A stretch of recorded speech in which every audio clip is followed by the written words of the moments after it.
What's going on, family? Welcome back to Israel's Movie Reviews, where today we're going to be discussing Wonder Woman from 2017.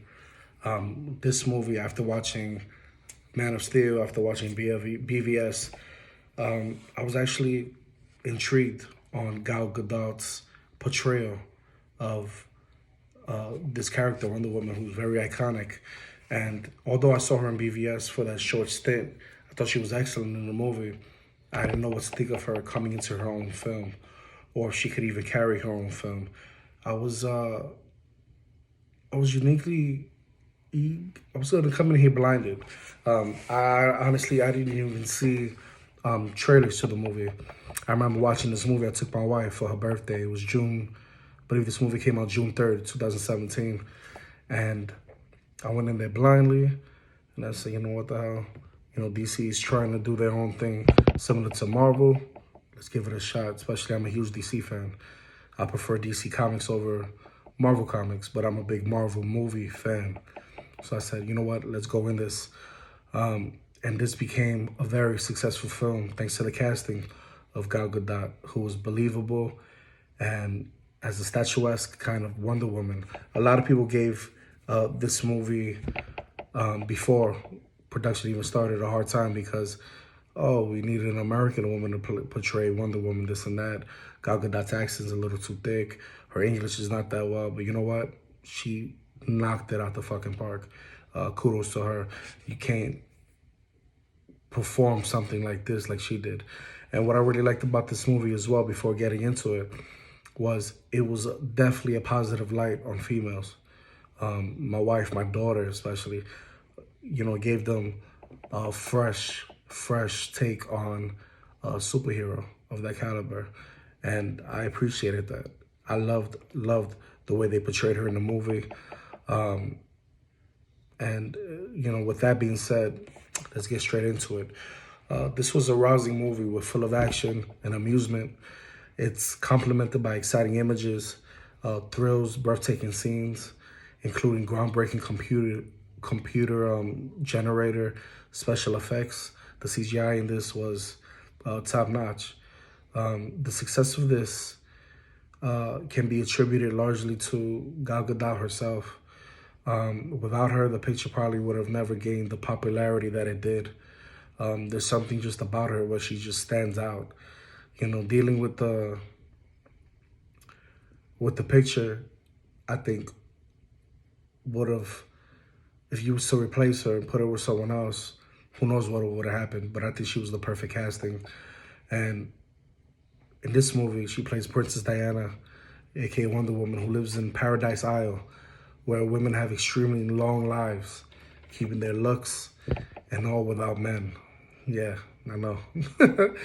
But World War One intruded on their island, and the policies of isolation went up in smoke as Diana must contend with a beautiful, not a beautiful, but a powerful enemy whose desire for extreme badness sends the world down a path of destruction, right? Sounds pretty, nothing original there. During World War One, while the Amazonian warrior Diana is, coming of age, she's training along with her a trainer played by Robert Wright, who was phenomenal. A plane piloted by Officer Steve Trevor crashes near this Paradise Island, and the secret that's hidden in this island home is actually out in the open. And this is the first time Diana sees a man in her life, which I thought was interesting. I thought it was a great take into the plot, you know.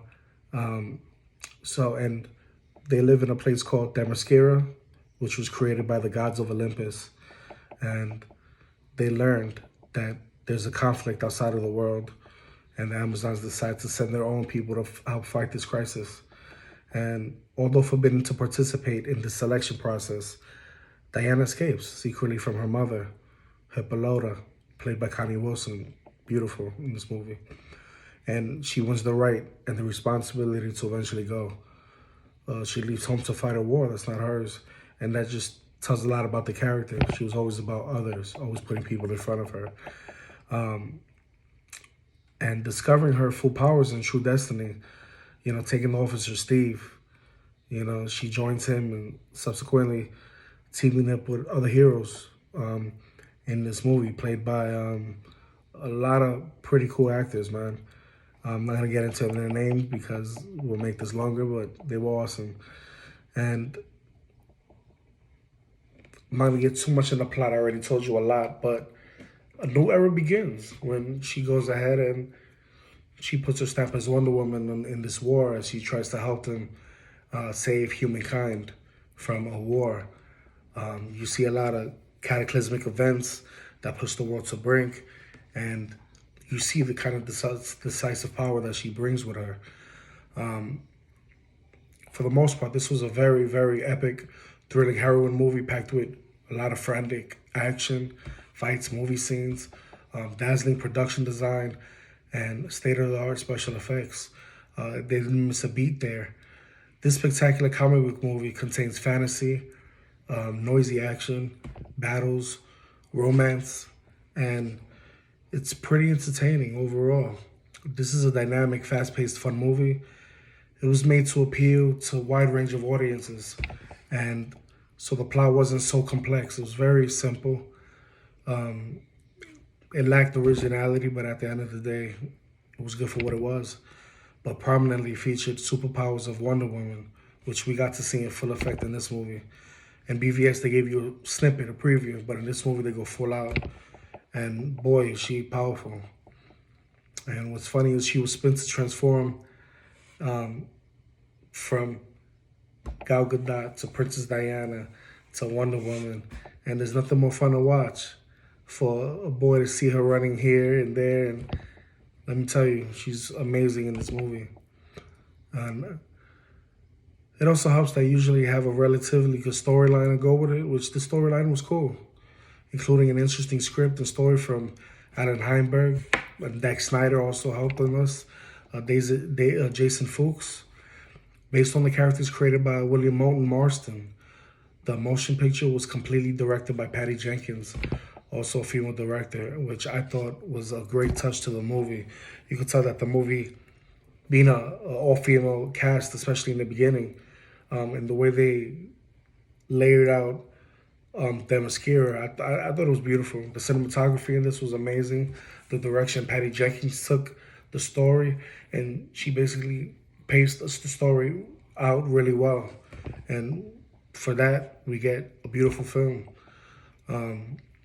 This movie was followed by Wonder Woman 1984, which we'll talk about in a later review, in which, the Princess Diana finds herself trying to stay under the radar, working as an archaeologist at the Smithsonian Museum. And the next one is also directed by Patty Jenkins with Gal Gadot. Chris Pratt comes back. Kristen Wiig plays a very pivotal role. And Pedro Pascal, one of my favorite actors, comes to the next movie as well. And you won't be disappointed with this film. This film, I gave it a strong 8 out of 10. I thought it left me in awe, and I thought this was great to go from Man of Steel to BVS to Wonder Woman. And then eventually, after that, we get the likes of Aquaman, Shazam, Justice League, and we'll see how those differ to this movie in later reviews. But if you liked this review, definitely help me out and hit that like button. Hit that notification bell. And if you want more content from me, please subscribe. Sorry again for the slow voice. Just been cranking these out just to get them to you. So thank you again. And I'll see you on the next one. Peace.